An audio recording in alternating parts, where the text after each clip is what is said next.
All right, guys, welcome back. Our guest today is one of the most influential psychologists of our time, Dr. Robert Cialdini, the best-selling author of Influence, the Psychology of Persuasion, a book that sold over 5 million copies, been translated into 40 languages, and remains one of the most cited works in psychology and marketing. Today's research continues to shape how leaders, marketers, and everyday people understand the science and the ethics of influence. Robert, we had you on the you go by Bob sometimes. I don't know what to call you, but Bob, yeah. We've had you on Home Service Expert.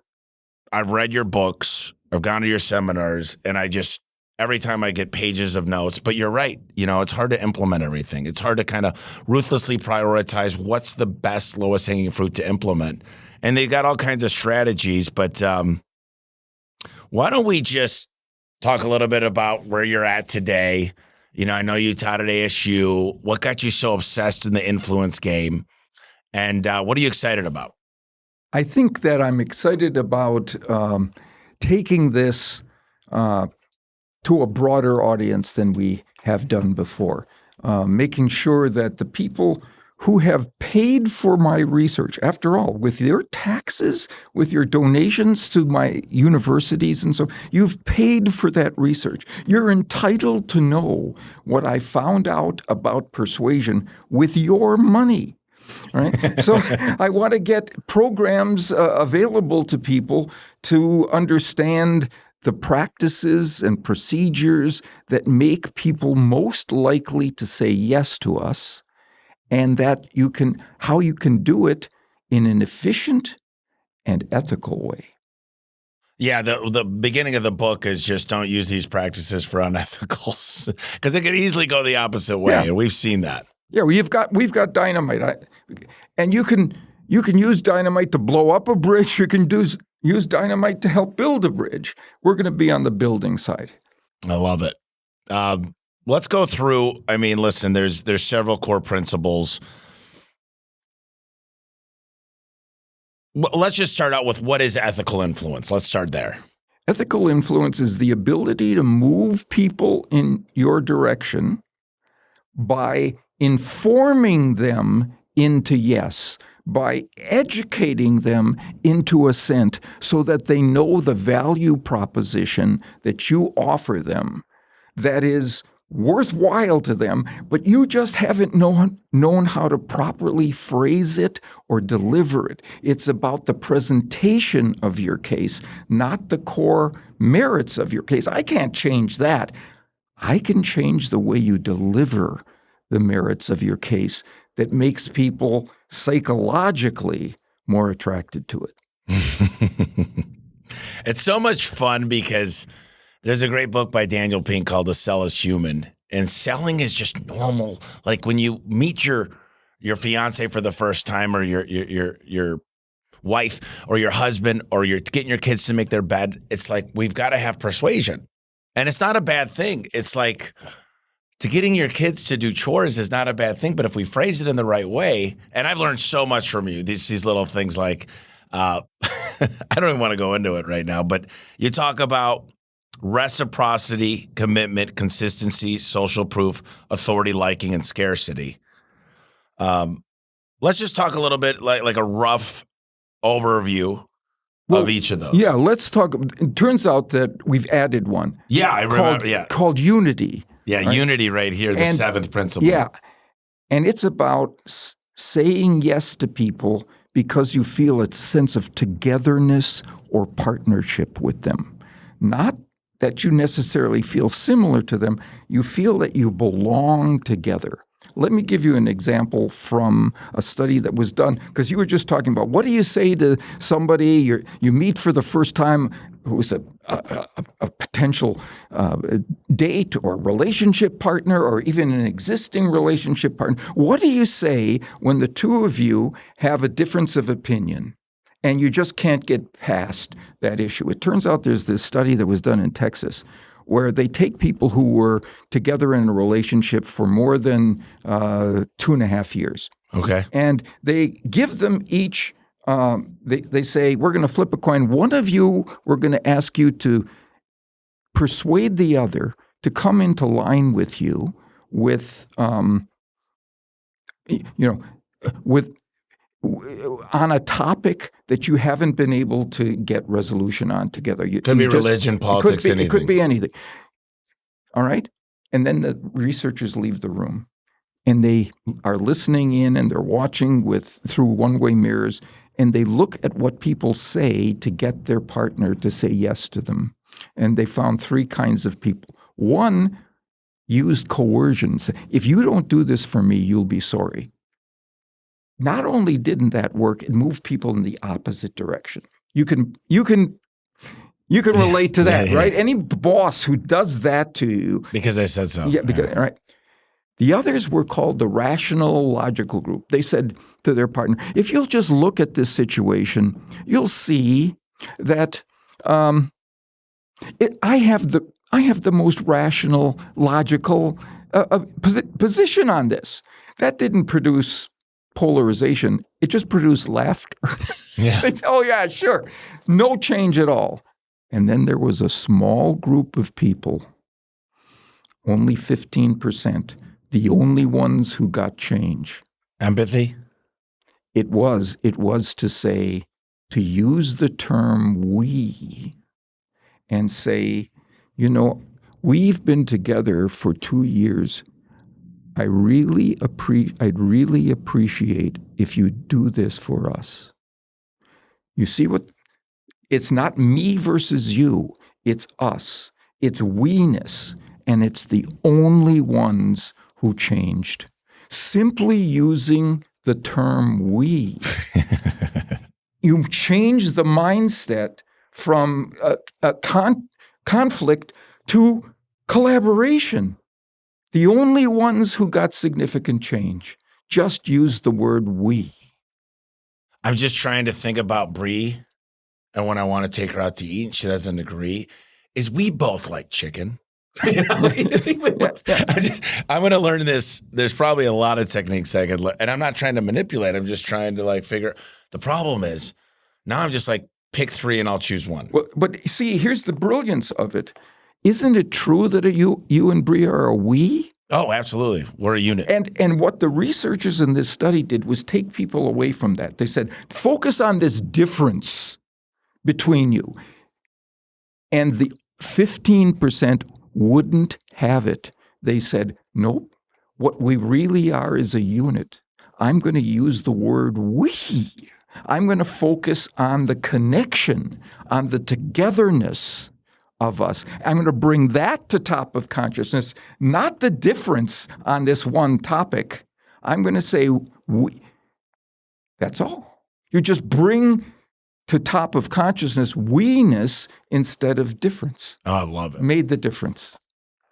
I need to learn how to really implement these. I understand. So reciprocity, we do a very good job. Reciprocity is pretty simple. Do unto you give somebody, you treat them with respect, and you come in to offer something if you want something in response. Commitment. Let's go over an example of commitment. Of course. People say yes to those requests that are consistent with what they have already said or done or valued. Yes. Right? So here's an example from a restaurant. Right? Restaurants have a problem with no-shows. People who book a table and then they don't appear. All right. So there's this guy in Chicago, Gordon Sinclair, Gordon's Restaurant. And he read my book, and he made one change to what his receptionist says when she takes a booking. Right? She used to say, please call if you have to change or cancel your reservation. Right? He asked her to add 2 words and to say, will you please call if you have to change or cancel your reservation, and then pause. Let them fill it with a commitment to do it. And no-shows, unannounced no-shows, dropped at Gordon's Restaurant by 62% that day. Jeez. And never went back up for 2 words, because they engaged the power, the psychological power of wanting to be consistent with a public commitment that you have made. I love that. You know, you familiar with the guy Chris Voss? Oh, yeah. Yeah, so I think he's great. I was with him last week, and I know him really well. I actually met him through Joe. Yeah. And one of the things he said is, instead of asking people, hey, do you got a minute to chat, Robert or Bob? Yeah. He says, have you given up? Have you given up on looking for a garage? Have you given up on? He always wants to get no out of people. Yeah. To get rid of the no. Get rid of the no. So because people are really excited to say no. Then they're committed to saying, I haven't given up. So what's the next step? Yeah. What's logically congruent with I haven't given up? Well, brilliant. I've got a friend who's a Boy Scout leader. Right? Yeah. He's got 2 kids in the Boy Scout, and he sells popcorn outside of supermarkets. Okay. And he sets up a desk, and people come out, and they sell him popcorn, right, as they leave. And he said to me, we're having a terrible time. We're only getting about 15% of the people who come out who want to buy our popcorn. Well, I can understand why.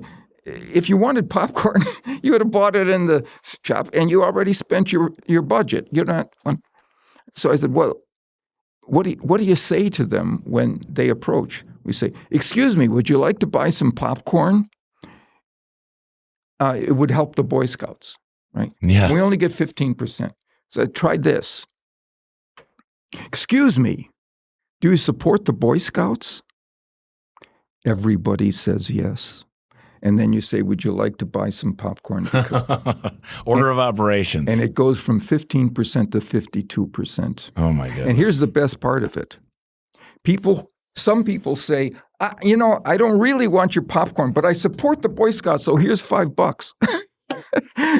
So I've done that. Yeah. I've done that all the time where I'm like, I don't want popcorn. Yeah. But here's something. Because you committed yourself, in these case of these people, they committed themselves to favoring and supporting the Boy Scouts. Now, what's consistent with that? I love that. All right, social proof. Let's run over that one. That's the one that says people say yes to you if you can show them that a lot of other people like them have been doing what you're recommending them to do. So like right now, I could pull up a map on my iPad and show you everybody in your neighborhood that's bought a new garage That's door. right. That's a good example. That's exactly right. Yep. Or just to say, look, a lot of your neighbors that we have good things to say about us, because we've been able to say, oh, okay, now I know that people like me who are comparable to me are having a good experience with you, right? So McDonald's does this study. The McDonald's sells hamburgers, drinks, and fries. Yep. But they also offer dessert. So we all have upsells that we would like people to add on to it. So they're not getting a lot of people buying dessert, right? So my colleague, Stephen J. Marston in the UK, does this study where he has the receptionist say, would you like a dessert? Right? For half of them. For the other half, he says, would you like a dessert? And then he tells them that the McFlurry is our most popular dessert here among the people who come here. Yeah. And they get 55% more people buying dessert. I think everybody I know, there's this new product we're getting ready to work with, and it says, so you got the options, and it's most popular, top choice. And even if you could go further and put 977 customers have bought this choice versus, that's a simple thing of consistency, or is that's social proof? Yeah. Social proof. I mean, 900. And by the way, you know how on your website you can have 960. We have 967 4-star and 5-star reviews. Yep. Here's what you should say. We have 967 4- and 5-star reviewers, not reviews. What's in your mind when you say, those are check marks on a reviewers? Those are people just like me who have said this. That's what you want at the top of consciousness, that image. I love that. Now, authority is pretty simple, but let's just talk about authority. When people are uncertain, they don't look inside of themselves to decide what to do. And a lot of times people aren't sure they want to move in your direction, right? But if you give them evidence that people who are legitimate authorities have praised your product or your approach, your business, whatever it is, all right, like Chris Vosser, Joe Polish. If you put that at the top of your presentation before they have seen one word of it, they're more likely to say yes, because everything they see now is infused with the credibility of the experts who reduce their uncertainty. Oh, yeah, if the experts say this is the way to go, then I believe it. Then I'm likely to go in that direction. So selfishly, I'll ask you for garagers. You might put like the Property Brothers or Mike Rowe or somebody that's kind of like blue collar savant. That's, I would say, exactly right. Okay. The experts in that field, in that domain. Okay. This is all, I could do this all day. Liking is just, let's cover that. Okay. So, and I know this. It's just, you're better. Right. You made this up. Right. I mean. So people say yes to those they like. And here's the key: to those who like them. That's what I've been in a lot of sales training programs, and they say the number one rule of sales is get your customer to like you. That works, but it's not the number one rule. Here's the number one rule: show your customer that you like them. Yeah. And now I learned that from you. The defenses come down. So what I say is there's three things that need to happen. And I coached 3 hours today on this during orientation. I said, number one, the customer needs to like and trust you, right? I mean, they need to know that you're the expert. Number two, they got to love the company and believe that we're going to back up everything. And number three, they got to feel loved. They got to feel approved. And the way that we do that is we laugh at their jokes. We take notes when they talk. Simple little things like smiling. When they ask a question, you don't respond right away. You internalize it. You know, it's like Dale Carnegie probably said the same thing. It's like, let them talk, take a minute, tell them that was a really great question, and actually maybe even ask them another question on a question to like dig in deeper. That's exactly right. And now there's some new research to show, how do you get liking online? Those people don't know you. They're not familiar with you. I guess it's the same thing with TV or radio. Yeah. So it turns out there's a study that was done that shows that if you have a welcoming statement on the landing page of your website, you get significantly more conversions. Before they've ever read a word of your offer or business, you've put them in a state of that you approve of them. You've welcomed them. And you get significantly more conversion. Isn't it true? Again, it's ethical. Don't you welcome the people who come to your site? Don't you want to welcome them? Of course. You just didn't say it. It didn't go to top of consciousness. And so give me the exact, because you've done the research. I do it on my website. Yeah. I've looked Hello, at yours. I'm so glad. Welcome. I'm so glad you decided to join us. I look forward to working with you. That's all. Welcome, the first thing you say. And scarcity. People want more of those things they can have less of, right? Okay, so if you can show people how what you have is unique or uncommon or rare, that they can't get it from your rivals, they want it more from you.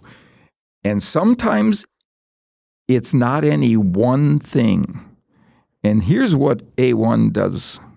You have a combination of strengths. that nobody can match. And what you can do is put together that suite of strengths that nobody else can provide. Yeah. And it's ethical because it's true. Yeah. You haven't exaggerated, you haven't manufactured, you haven't counterfeited anything, but you've pressed a lever that is psychologically meaningful for people. Yeah, I love this stuff, man. I can't tell you. Okay, so let's jump into 2 questions. We're just, you Colin, tell me when we're running low because I'm right here on 2 page. So let's go back in time. You're in your 20s. You get to go back and talk to yourself. What's a few pieces of game-changing advice that you'd give young Robert Cialdini? Okay. One is a quote from Benjamin Franklin, who said, "If you wish to persuade, speak not to argument, speak to self-interest of the recipient." You have to think, now here's where empathy comes in. You have to put yourself in that person's situation, the challenges that person is in at the moment, the circumstances surrounding this thing. And you tell them what they will benefit from the exchange with you, from being not why it's good for you, but why it exactly will benefit them. And the things like scarcity and uniqueness that you can only provide and so on, and dealing with somebody they like and who likes them, those are exactly the kinds of things you can say that aren't just, oh, you're going to save money here. No, you're going to get a partner who likes you. You're going to get a set of strengths that you can't get any. Those are the kinds of. So that's one thing I would say to myself from 20. And here's the other one. People don't sink the boats they're riding in. And your job as a communicator is to put the recipient of your communication in your boat with you. We-ness, all right? Yeah. I mean, unity, togetherness, all right? So anything you can do, all right.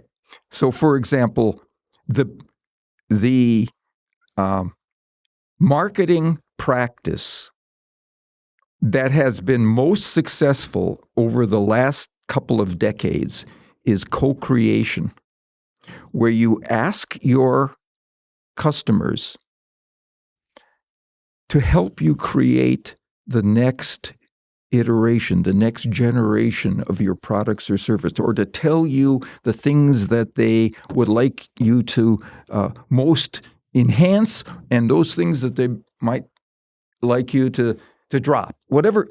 You get them to advise you. And then they're in the boat with you. And they're in the boat with you. Yeah. I love that.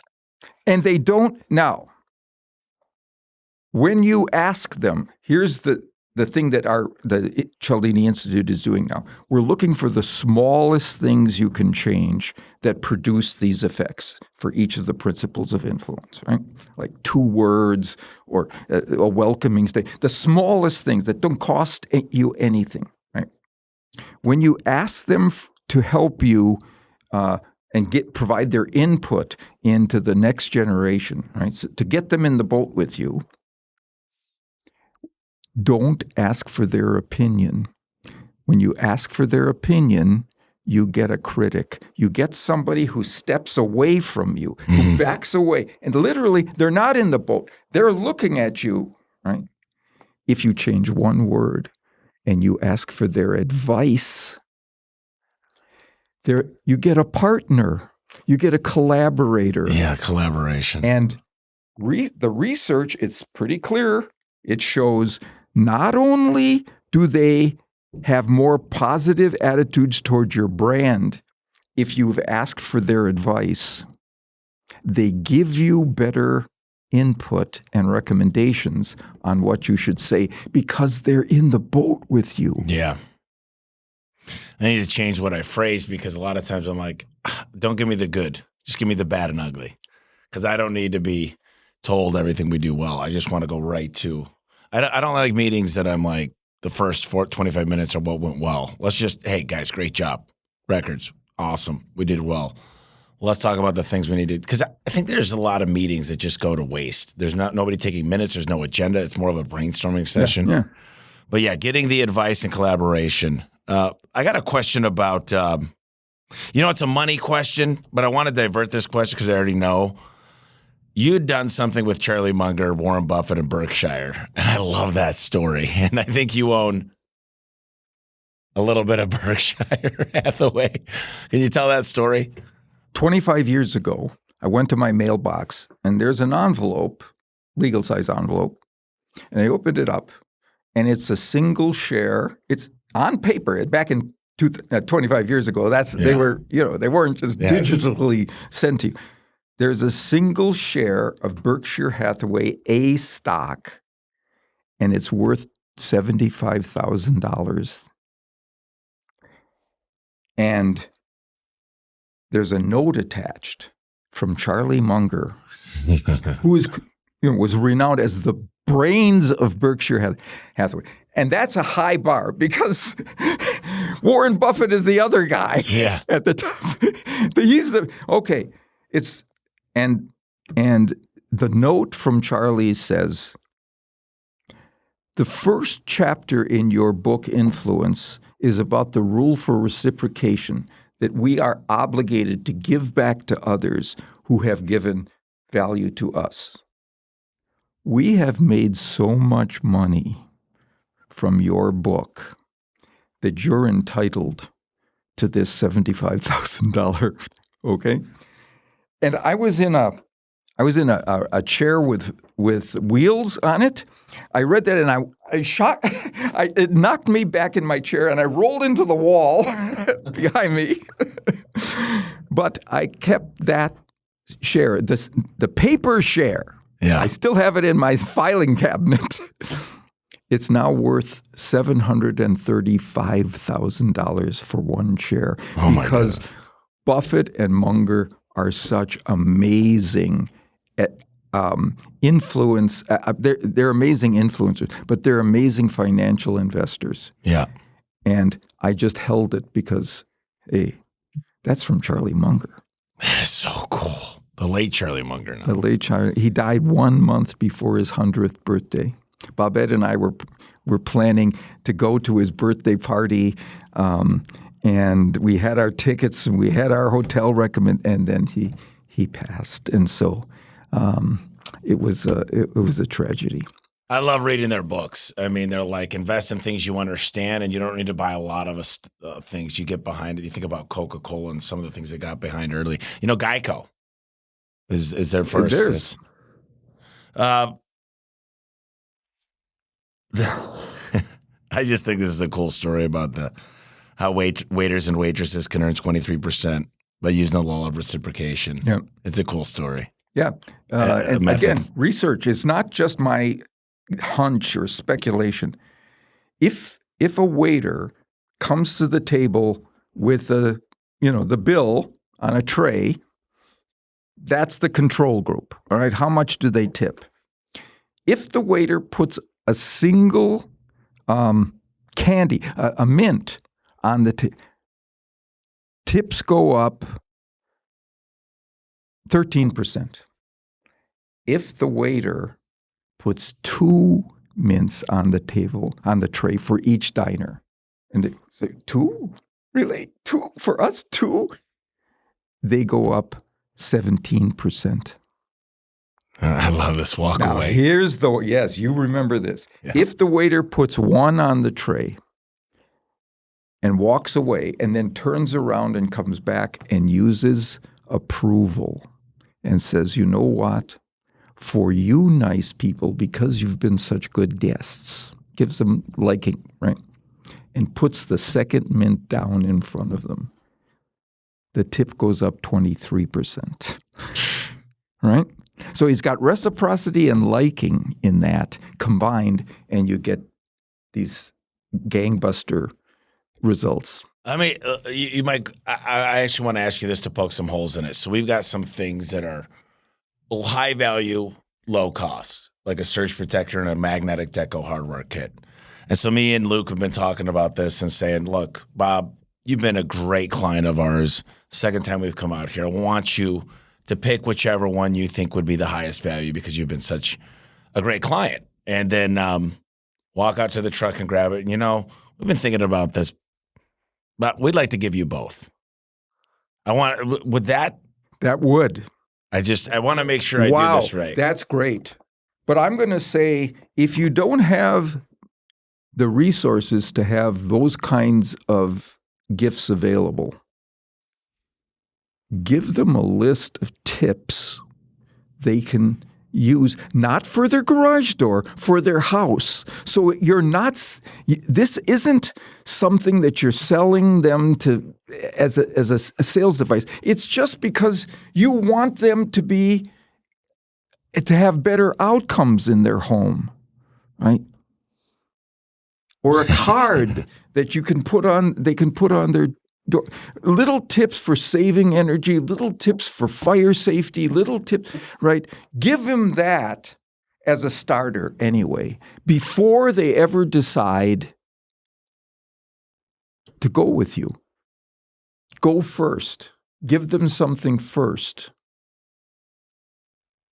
That's the whole idea about why we offer. So one of the things I really worked on is, hey, Bob, and this isn't perfected yet, but we're stopping off. I'm stopping off at 7-Eleven. Can I grab you a cup of coffee, soda, anything you'd like? Most people say, hey, I really appreciate it, but no. And then I'm like, listen, you come to my house, Bree's going to feed you. Let me get you something. I really want to buy you something. And it's nothing crazy. I mean, we brought apple cider and donuts to a client in Michigan. Yeah.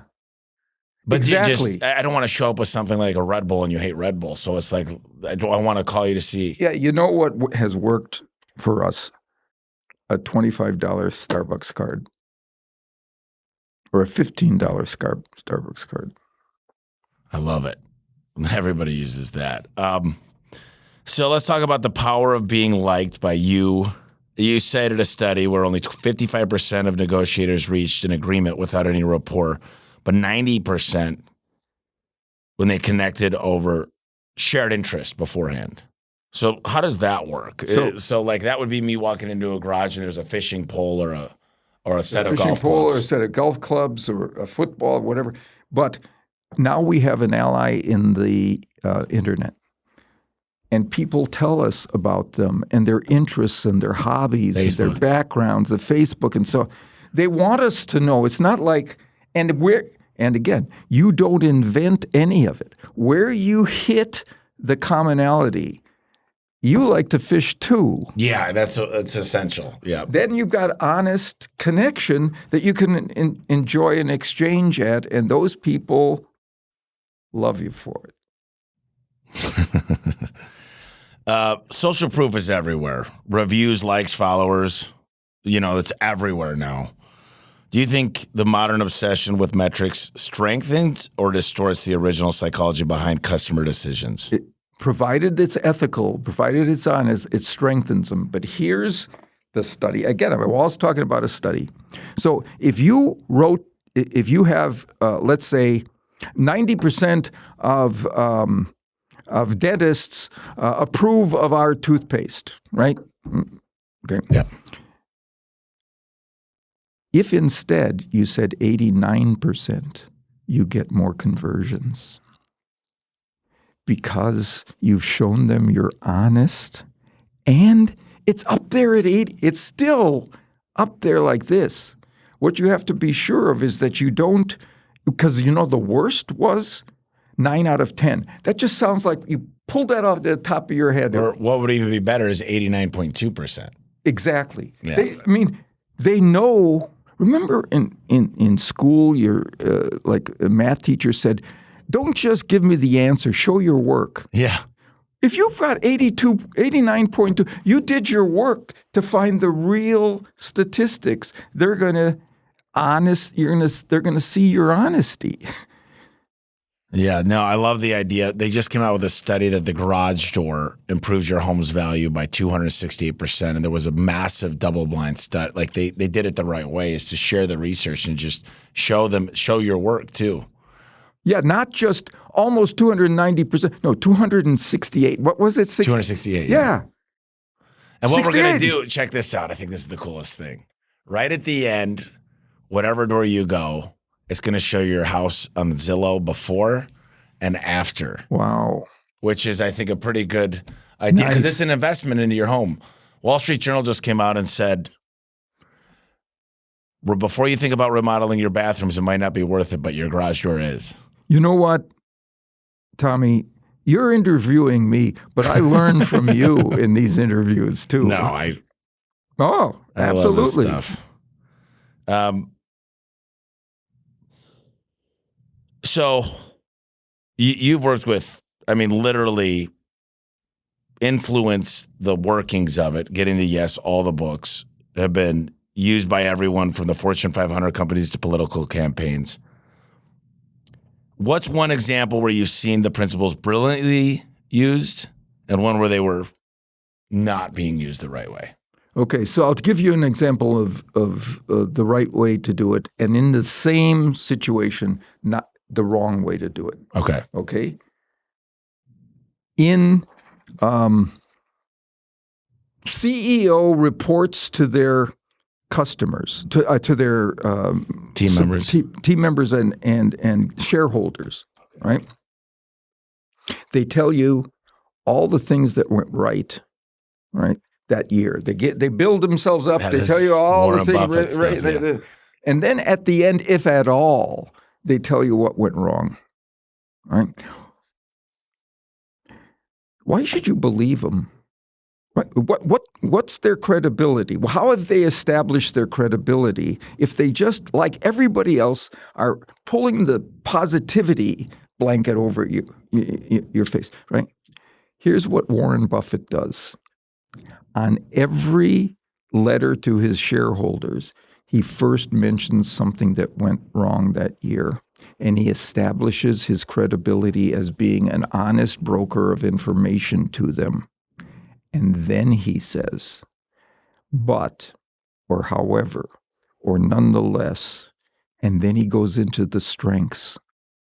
I've been getting these, and I'm telling you, it works on me every time because now I'm processing the strengths differently than before because I know they're coming from an honest person who's willing to talk not just about the strengths but the weaknesses, and then give me evidence that wipes out the weaknesses. Here are the strengths, right? That just Well, plus there's the idea that your $75,000 share is now in almost $800,000 over 10x. That's right. But I'm telling you, that man is brilliant. He is brilliant.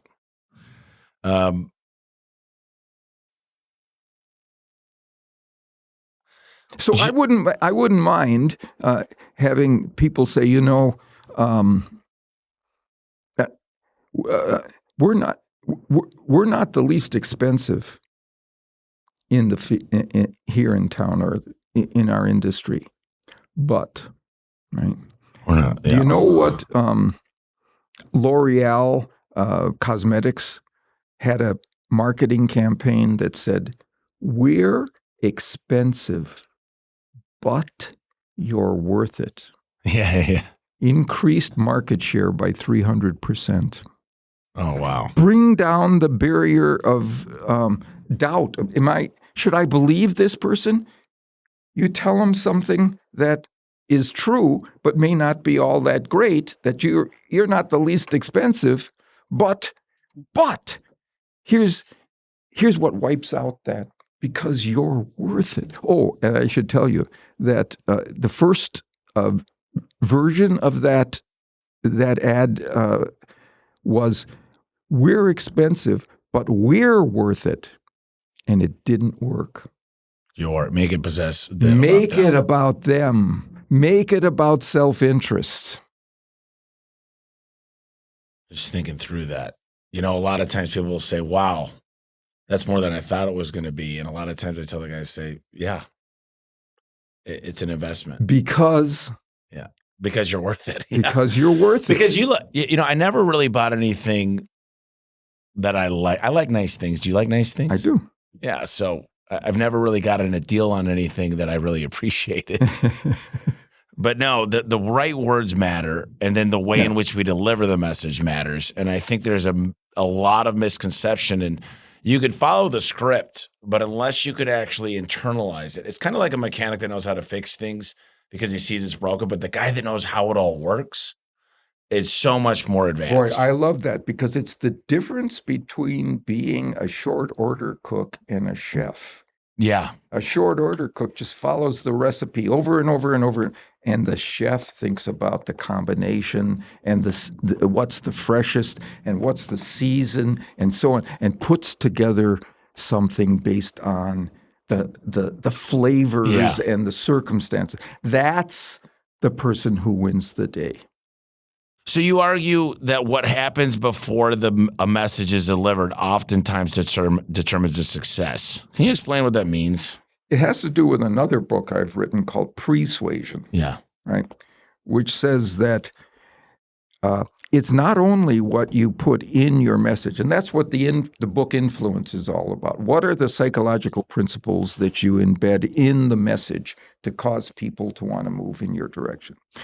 Persuasion says, what do you put in the moment before you send your message to make it more likely that people will resonate to that message? Right?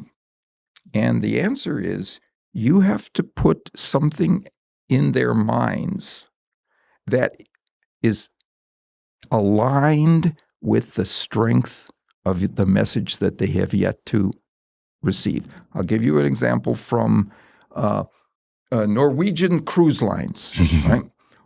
One holiday season, they sent out a message to all of their previous customers that if you book a cruise during this holiday season, you will get a big discount, right? That was in an email, right? And when you open the email, you see a clock ticking down with fewer and fewer moments until the budget. The bargain goes away. So it's a limited time. Yeah, limited time offer. So it's scarcity, essentially. It's scarcity. If you don't do this, it'll be lost to you. Okay. Half of the people got the email, and in the subject line was limited budget time. limit. No, it was budget or bargain fares. The other half got that same thing with 2 ticking down clock emojis. So they were primed for the concept of scarcity of before they got to it, and 16% more of them booked the flight, booked the cruise, because you put in their consciousness a readiness to experience the strength of your message before they even got to it. I love that idea. So one of the things I'm working on is getting the CEO of the garage door manufacturers to literally give us on a package, like really include extra trim and do the extra strut and the op bracket. Like they'll do that because we're a big client. And I want them to make the video and say, for this quarter and this quarter only, this is why we did this, because A1's one of the largest purchasers of garage doors in North America, delivered from them, and just say, this is real. And I want to be completely real about it. Like, we're not making this up. This isn't limited. This is just this quarter. Yeah. I don't know. I got to work on these things because I don't think they're perfect yet. But these are, I get all these ideas and I just need to craft them perfectly. I want to do a real life demonstration of your methods of influence in real time. And listen, I don't mean to put you on the spot. If this doesn't go well, we could try something else. But try to convince me not to read your book. Do it in a way that actually makes me want to read it. Okay. That book is is written for an audience of intelligent lay people who are not trained in psychology, but who are interested in psychology. So if you're not interested in the psychology, I don't want you reading it. I don't want you wasting your time on persuasion if that's not important to you. Yeah, that's really good. I love it. Okay, this is the last one. Pretend that I don't believe in persuasion techniques that really work. I know it sounds ridiculous. And that I think people are too smart for your methods. How would you try to change their mind? I show them the results. I show them the data. The data. Everything's about the Everything's about the data. So you say it this way and you get this many people who say yes to you. You say it this way and you get this many. And I show them the bars. I show them the difference. Whoop. You say it this way. Whoop. You say it this other way that's consistent with the principles of persuasion. Whoop. Man, so many opportunities. Show them the data. This is a personal question. So, the first 4 letters of culture are cult. And at cults, it's a bad word, I guess, but call it a team. And you're getting people aligned. You could call it a brotherhood or a sisterhood. We have going on 900 people here. And I believe I want the best things. I want to take care of our clients. More importantly, I want to take care of the people. But I need them to believe. And I need them to know they're doing the right thing for the client. But some of them think that's a lot of money, yet they live in an apartment and own a pair of Jordans and a Nike t-shirt that costs $300. But if you really feel like you're doing the ethical thing and you're doing the right thing by clients, how would you build more of a following? Especially I'm the founder, and there's a lot of people that listen that are the founders of their business, and they want to have people, and I know it goes both ways. I mean, listen, that means I'm taking the time to listen to them. I care about them. I care about their future, their dreams. But what would be the best way to create that community? Put them in the boat with you. Put them in the boat. With you. And show them the unity, the togetherness, the partnership, the value, and the self-interest of being in that strong, speedy, powerful boat with you. Then you get both Ben Franklin's give them self-interest, and you get the quote, put them in the boat with you. People don't sink the boats they're riding. I can't wait. I got a few people that I'm going to give this to. We're just going to go brainstorm in my house for a day. I'm just going to go through rapid fire, then we'll close it out. What do you think is the biggest misconception people have about human behavior? That it's cognitively based rather than emotional. What's one book other than your own that you'd recommend to every high achiever? Dan Pink's To Sell is a Human. Okay. What's harder, changing minds or changing habits? Changing habits is harder because, again, you can change, you can get people to agree to do something, but that's not the same as getting them to implement that intention or that belief. That's the thing. Get them to engage in a habit that captures the belief. And that's what you're focused on is implementation. What are some of the steps people take to really, instead of understanding and learning, how do they apply it? This is what we have learned. Give them small steps, because if you give them these big changes that they have to make, it's just sometimes too much. They've busy days, busy schedule. They're not going to change the way that they have been doing things, especially if they've been somewhat successful. But you give them one word, or you give them a welcoming statement to put on, then you get the steps. You get them to take those steps, and now that's a commitment in your direction. I love it. What's one thing that never stops surprising you about people from a psychological perspective? They think that they're less persuadable than they actually are. They think that this wouldn't work on me. oh yeah, these principles may work on other people, but they wouldn't work on me. And it's just not true. It works on, these principles work. And the evidence is they work in a general, universal way. Why? So there's a book called Driven by Brackman is the guy's name. And 5% of the world is hunters, I guess. 95% or more of farmers. And there's a lot more monkeys going on in here, and we're more subject to be but enough is never enough. This is a personal question. It's like you reach the pinnacle of success. Could be faith, could be family, could be physical, it could be even financially, but the goalpost always moves. And I'm just curious from your point of view. I'm sure you've seen these people. I mean, you might, you still go to ASU, you still do massive research, and I never felt this feeling like I've arrived. And I think there's a lot of people out there that feel the same way, and we're more prone to be called dyslexic or ADHD and everything else. But yet Einstein was dyslexic and probably considered ADHD. And if you look at Elon Musk and some of the best brains out there, what do you say to somebody that, by the way, I need farmers around me. I can't get anything done without great people. But when you've met these people, sure. And so, what do you tell them? I value them. Yeah, I value their differentiation from the other 95%. But I'll tell you something that I think they need to understand that makes it okay to be that driven person.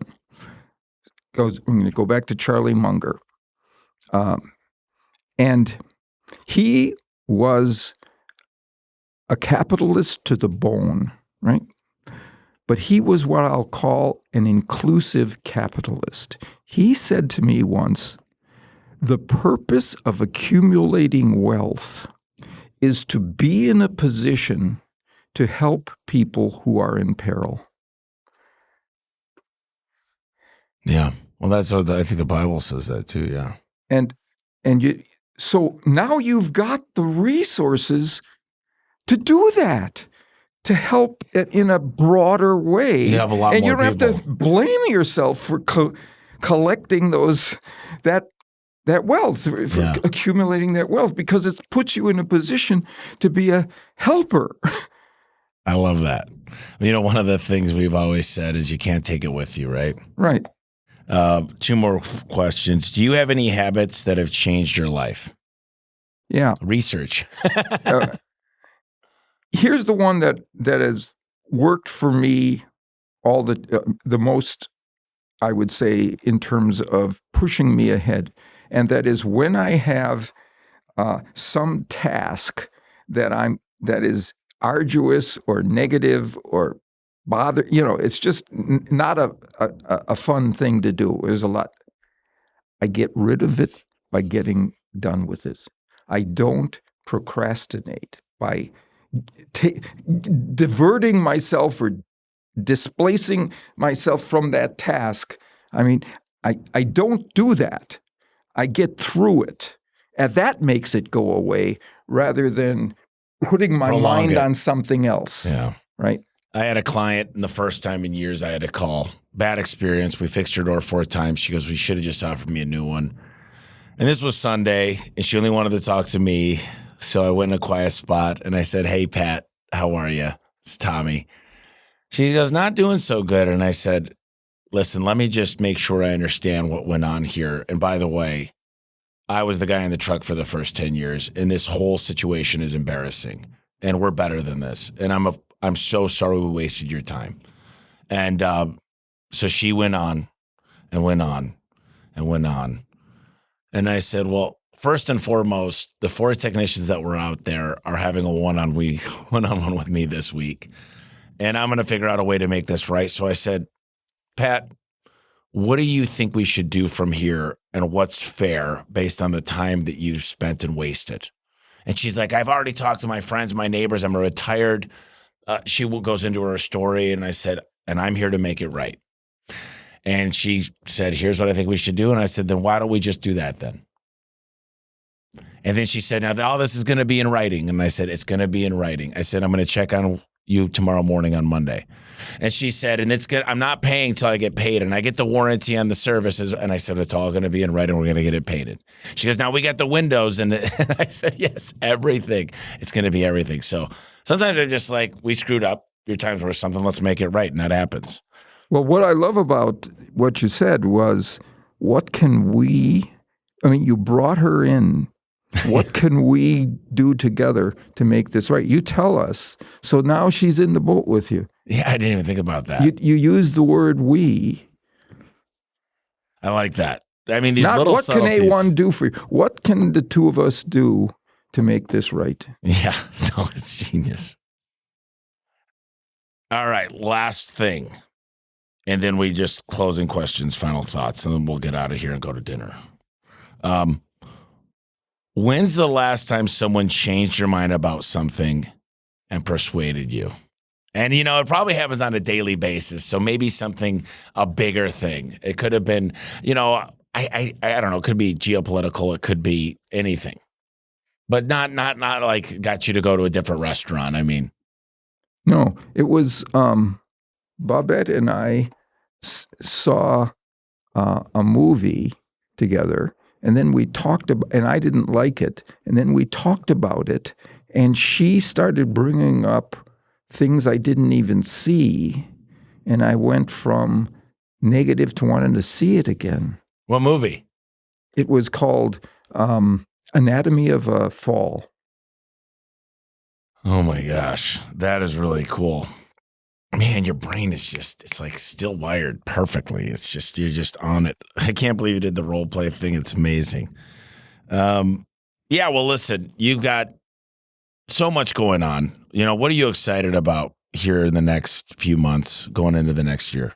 We've got a program coming up in December that I'm really excited about, where we're going to bring in a very small number of people, only 75 people, and really focus on moving them from a level of understanding of the principles of influence to a level of knowing how to apply them optimally.